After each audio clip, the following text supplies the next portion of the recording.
Hey guys, it's Eric with Scout Fragrance. I got my brother Shawn Crenshaw, Ovation for Men.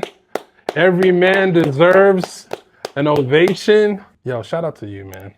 Shout out to you. Happy New Year. You're doing your thing with the brand. Yep. Every man deserves an ovation. You got Amazon. You did the sales. You're in Atlanta. You're visiting us here in LA. Yes, sir. Let's get into the interview. So, how do you go from the idea to bringing something like this into life? It started really to address something that was dear to me. And a lot of the major fragrance brands, a lot of designer brands, they really neglect targeting and marketing and messaging to a core consumer group that I feel, is really the backbone of the industry, and that's to people of color. And, I'm a big fragrance consumer. I grew up in a household that enjoyed fragrance, was passionate about fragrance. I knew that fragrance was a part of our swag, was a part of our confidence. And as I matured and started to invest into my fragrance collection, I recognized that a lot of the brands that I loved and grew up with didn't speak to me, not deliberately speak to me. And I had to accept their messaging.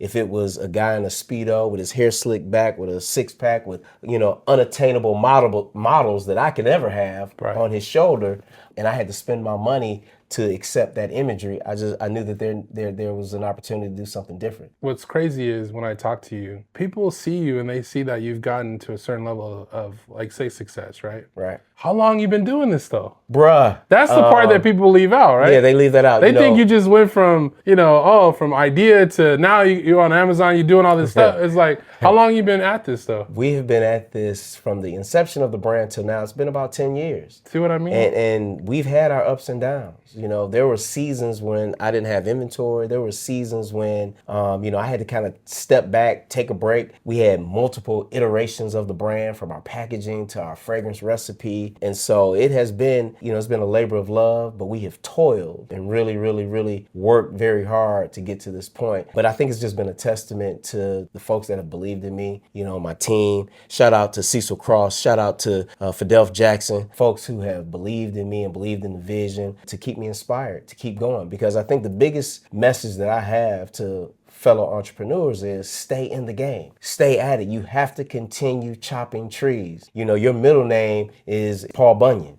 You have to continue chopping trees to stay in the game and build out your path, because this is a path that when I started, there was no black-owned brands that I could reach out to. There was nothing like for you to follow There's based nothing. off of, you had Nothing. to kind of carve your own niche. Exactly. So, that's the journey that we're on, and we're still on that journey.